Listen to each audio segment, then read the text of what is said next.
রমজানে একটা প্রশ্ন করি, আপনি কি মনে করতে পারছেন শেষ কবে শুধু নিজের জন্য 5 মিনিট বসেছিলেন?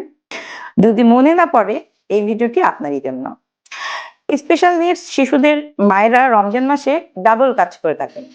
রোজা রাখছেন, সেহরি করছেন, ইফতারি করছেন, শিশুর রুটিন ধরে রাখার চেষ্টা করছেন, থেরাপিতেও নিয়ে যাচ্ছেন।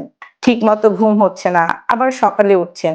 আর এর মাঝে মাঝে যখন ধৈর্য হারিয়ে ফেলেন, তখন নিজেকে খারাপ মা ভাবতে শুরু করেন। কিন্তু আপনি খারাপ মা না, আপনি ক্লান্ত। দুটো এক জিনিস না।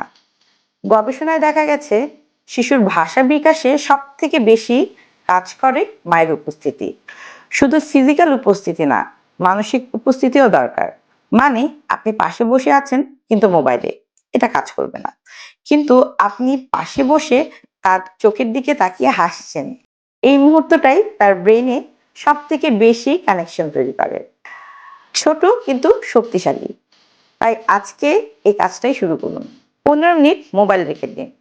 শিশু যা করতে চায় সেটাই শুরু করুন। সে গড়াগড়ি দিলে আপনিও দিন। সে গান গাইলে আপনিও গান করুন। সে চুপ থাকতে চাইলে আপনিও চুপ থাকুন। কোনো শেখানো না, কোনো থেরাপি না, শুধু বাবুর পাশে থাকুন। এই 15 মিনিটই তার কাছে পুরো দিনের চেয়েও বেশি।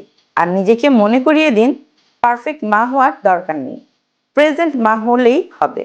আপনার উপস্থিতিটাই আপনার শিশুর জন্য সব থেকে বড় উপহার। কমেন্টে লিখুন আজকে কোন কাজটা দিয়ে শুরু করবেন।